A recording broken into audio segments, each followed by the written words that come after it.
In a world where anything is possible, in a world where the normal and the paranormal reside, Almost Unbelievable brings to you the stories you want to hear, but fear to hear.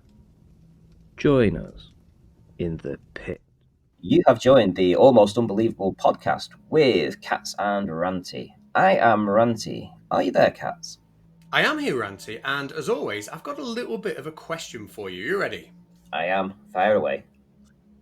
So, if I was to ask you what the difference between a demon and a ghost was, what would you say? A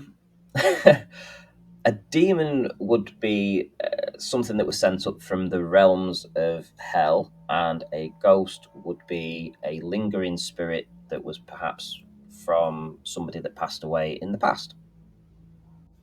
Now, I think almost everybody would agree with you on what a ghost is, but it turns out that defining a demon is a little bit harder, and it does depend on where you come from in the world and what your religious beliefs are. For example, Christians in the West believe that demons were angels that went bad, whereas Hindus in the East believe that demons are beings called asuras, which means any supernatural being at all that was good or bad. And there's a whole range of different definitions historically as well. The Greeks defined demons in a different way to modern day people, etc. It all becomes very interesting and complex. But I do believe that today's guest might have a little bit of experience in this area and can shed some light onto it, because don't they have experience with demons, Ranty? Yes, so today's guest has apparently seen a demon, and we are going to hear it right now. So today's guest is Caden, and Caden has a YouTube channel called Dark Thoughts. You can find him there. Let's introduce you. Caden, how are you doing? I'm doing pretty good. How are you? I'm doing fine, thank you. Now, you have a story to tell us. I believe it's a demon story. Is that right? Yeah, at least I believe so. Okay, well, what I'll do is I'll let you take it away and tell us all about it. When this took place was about 2 summers ago. My mom, my sister, and myself were traveling on the west coast of the United States. And the night prior to when this had happened, we were in Los Angeles, California, and we were traveling north towards San Francisco, which was going to be our next stop. And we were traveling along the Pacific Coastal Highway, which is a long highway that goes all the way up the Pacific Ocean. And it was starting to get dark, and we stopped in this town called Gilroy, California, which is about an hour and a half south of San Francisco. And we stopped at this fast food chain that is popular on the West Coast called Jack in the Box. We stopped there, and there was one other family in the restaurant. And when we had gotten there, they were just leaving. So within 3 minutes of us getting there, my mom, my sister, and myself were the only three customers in the restaurant. And it didn't take long after this, maybe 10 minutes or so after this other family had left, when we hear the door ring to the restaurant and we see that another customer has come in. And I turn around and I look at this person who had entered. And as soon as I saw her, I just felt this very negative presence emanating from her. She had very long brown hair and it didn't look very well kept. It looked like it probably hadn't been washed in months, probably. And her skin, she was a white female, but her skin was dark and looked like it might have been rotting in some places. And her clothes didn't fit her. She was very skinny, but her sweatpants were almost falling off of her. And the first thought that came to my head when I saw it was I felt like she had maybe taken these sweatpants from somebody else. And this whole series of thoughts and feelings that came over me was very, very, very strong and very not typical for me. I'm usually a very rational, logical person, but this was all just fight or flight, basically. And I was very terrified. And I want to preface this by saying that I'm sort of empathic, where like when I get a vibe or an emotion feeling about somebody a specific way, most of the people in my family tend to listen to me because 95% of the time I'm right when I make a prediction about somebody. And so when I felt this, I got very scared because I don't usually feel this way about people, and I just felt like I was instantly in a very dangerous situation. And she didn't meet my eyes, which I felt very lucky for because I felt like if we had locked eyes, that might have been a very dangerous situation, perhaps. But I honestly, like, as soon as I saw her, I felt like she was an otherworldly presence and she was dangerous. So I turned around very quickly and I kind of shot glares to my mom and my sister that told them, like, don't talk about it, don't look at her. And I was very worried very quickly. And I could kind of feel her looking at me. Even though my back was turned, I could feel her looking at me, and it felt like she was boring holes in my back with her eyes. And her behavior was really, really strange. Like she had come in and she walked around the lobby for 3 minutes or so, and then she left without ordering anything. And then she walked back in and she would leave again, and she did this maybe 3 or 4 times before she finally left. And every time she left, I would breathe this huge sigh of relief, but then when she came back, it was like my fear had gotten even worse because of that false sense of security that I felt with her leaving. And I was terrified. When we ended up finally leaving, my mom and my sister and I actually checked under the car to make sure she wasn't underneath the car. And I wouldn't talk about it with either of them until we had gotten maybe a half an hour down the road or so, because something just intuitively told me that if I talked about it when I was still too close to her, it would somehow like summon her or alert her to the fact that I was talking about her. And so we were driving, and when I finally started talking to my mom and my sister about it, my sister was pretty oblivious to all of this. My mom knew that something wasn't right, but she wasn't entirely sure what. So I started telling them, and I just started breaking down and crying and shaking. And I had never felt so uncomfortable in my entire life. It was just a really awful experience. And it doesn't quite end there, unfortunately. So when we got to this hotel, my mom walked in and checked us in, and my sister and I both went in with her. I did because I was very paranoid, and I made my sister come with us because I felt like if I took my eyes off of her, she'd disappear or something bad would happen. I just was very, very on edge. And so we walked in, we got checked in, and then we went to the room, and I fell asleep without much problem because I was so emotionally exhausted from all of this that I couldn't stay awake any longer. I just needed to pass out. So I fell asleep, and I didn't wake up at all during the night until about 4 in the morning. And I woke up and I didn't hear anything, which was sort of weird because my mom snores really loudly. And so most of the time, if I wake up in the middle of the night when we're on a vacation together, it's because she's snoring so loudly that it wakes me up. But I woke up and there was no snoring, there was no sound at all. And I just laid there and I felt kind of trapped, trapped within my own body. Like I didn't feel like I could move. I was completely lucid, but I didn't feel like I could move. And I know that sounds pretty similar to sleep paralysis, and I suppose it could have been, but I don't have a history of that. And the only other time that I've ever experienced anything like sleep paralysis was when I had another very negative experience with a supernatural entity.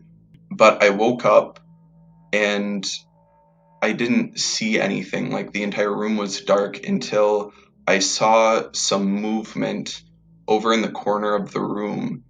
And like I saw this outline of a shadow, and I saw two eyes just kind of peering out of the darkness.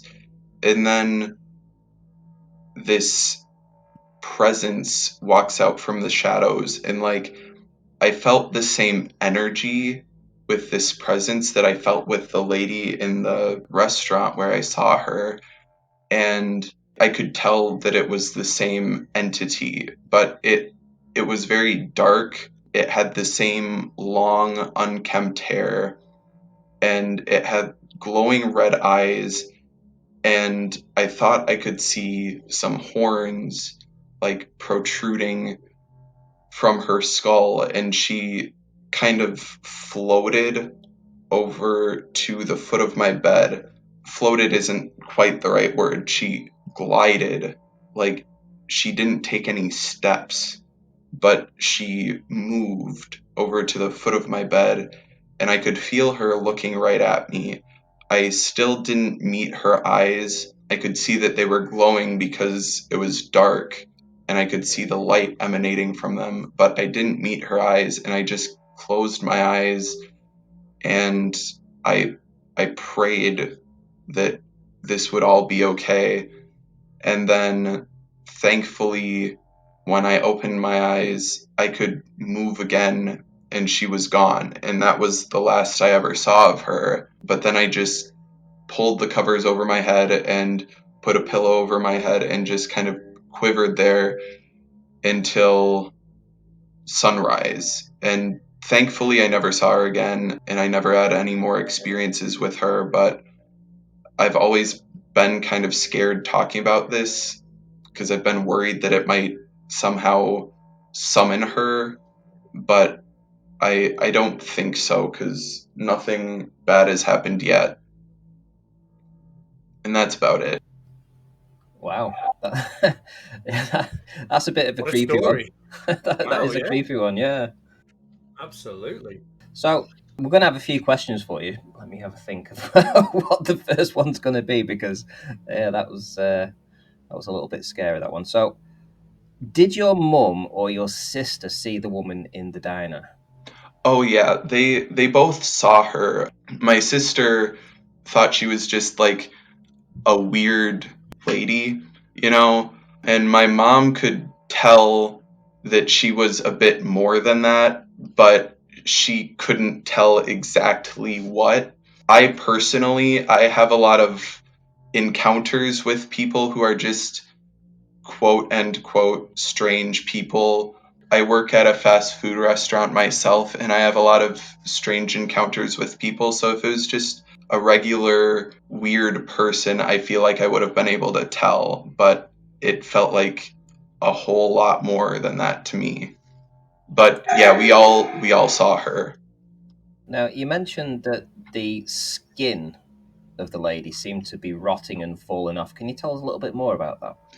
Yeah, so her skin was white. Like I could see from her facial features and from the skin that seemed normal that she was white, but there were large patches of her skin that were either brown or black and almost seemed to be kind of flaking off.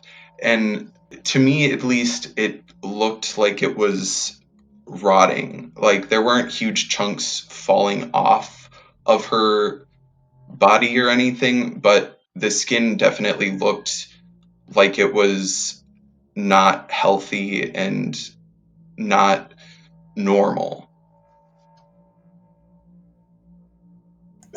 So when you say not normal, I mean, Are we talking snake-like, not normal? Are we talking like it looked artificial, like it could be makeup, prosthetic? What do you mean?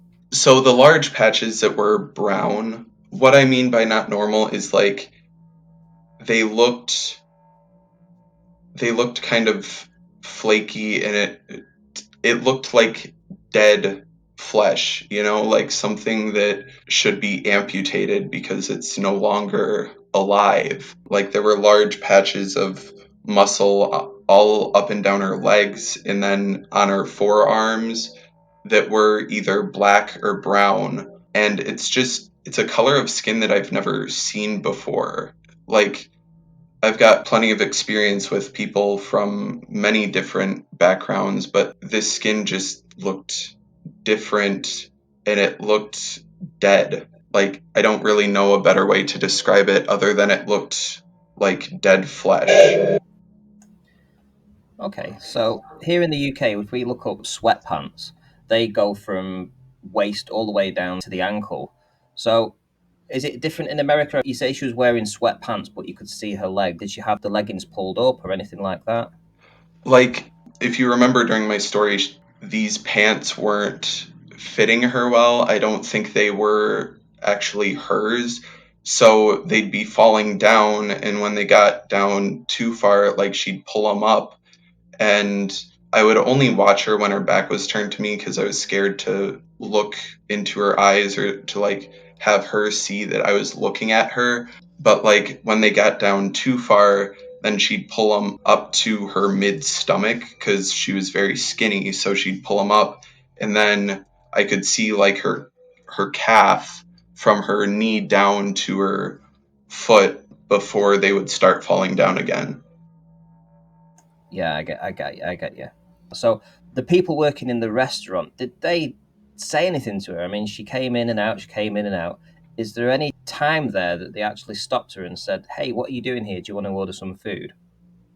I don't think so. We were sitting pretty close to the counter, and I never heard them say anything to her. I think they probably just all assumed that she would figure it out and leave eventually or order something. Most of the time, when we have someone who's acting really strange, we just ignore them until they leave because we don't want to put ourselves in a potentially dangerous situation if it is someone who's on some sort of drug that might make them aggressive or something. We usually ignore them. So I think they were probably doing the same thing. Was there any indication that they actually saw the woman? Yeah, I saw them look at her a couple of times, but they just kind of ignored her because she wasn't by the counter where she would order. So I saw them look at her and obviously acknowledge her presence, but they just kind of looked at her and then looked away because she didn't look like she was going to order. And what was her sort of mannerisms? Sometimes when you look at somebody's body language or you look at somebody's face, even if they're not speaking to you, you can tell if they're in a good mood, a bad mood, if they're trying to be intimidating or pleasant. What kind of mannerisms did you pick up from her? I didn't really look at her face too much because like I said I was scared to for her to acknowledge that I was looking at her. But the couple of times that I did see her move in the restaurant, at least her body movements were very jerky and uncoordinated, and it just felt very unnatural. You obviously you obviously think that you saw the lady again in your room. What do you want to tell us about that? I mean, is there anything that you would like to add to that part or tell us more about it, or do you think you've covered it all? I mean, when you say she glided across to the bed, did nobody else wake up? Did nobody else see that? Yeah, that was all me. I am probably the lightest sleeper in my family, and as I've mentioned, I'm kind of empathic, and so I wouldn't be surprised if it was just the presence of something negative that ended up waking me up. And yeah, she was kind of concealed over in the corner of the room, and I'm confident that it was the same entity, but I'm not sure it was in the same form. Obviously, when she was in the restaurant, she didn't have glowing eyes or horns or anything like that, but it was the exact same energy that I felt. I'm not sure if there's a better way to describe it, but I felt the exact same way, and I felt like it was something that I had already come into contact with, if that makes sense. Yeah, yeah. It's very freaky, isn't it? It Very, is. yes. I want to ask you another question. So, you feel like you were awake, but it was sleep paralysis. Well, could have been sleep paralysis, perhaps. But what made you so sure that you were absolutely awake and that you were seeing this? Um, Probably just the fact that I don't have a history of sleep paralysis. I don't even remember my dreams most of the time or even have dreams. I know everybody dreams technically, but I can't remember the last time I remembered a dream, so I don't understand why this would be any different, especially when I don't have any sort of history of sleep paralysis. There's only been one other time in my entire life where I've experienced sleep paralysis, and it was in another similar situation where I had an experience with a negative supernatural entity shortly before. And what about since then? Have you ever seen anything like it, or any other sort of supernatural or paranormal thing that you might think will be linked to this event? Not anything that I think would be linked.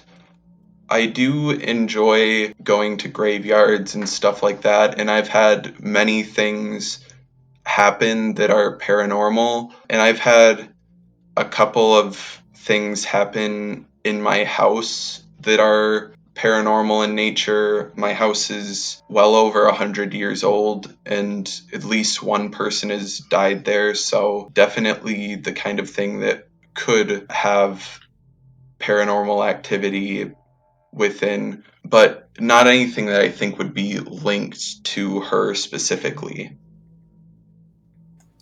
Okay, I just want to ask another question. I'm sorry. You did mention in your summing up about the entity was in perhaps a different form because it had.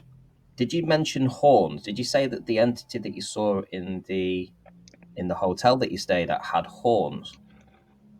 I think so. It definitely looked like it from the silhouette that I could see. Like I said, it was very dark, and this was just a hotel room, so it could have been a shadow or something that mixed with this entity that I was seeing that made it look like that. But I did feel confident at the time that it was horns, and it definitely looked like that. Obviously, for me, I mean, I experienced a lot of things too. I don't think I've experienced things quite as terrifying as that. But the entity that you saw, are you sure it was a solid form and not just a shadow? Because I noticed you just said, it's possible that there was maybe a shadow on the wall. Is it possible that you saw a shadow, or did you actually see a solid thing glide across to you? In the room, I am confident that it was a solid form because over in the corner of the room where I first kind of saw movement or felt something there, there was a closet and the doors were open and it was just pitch black inside the closet.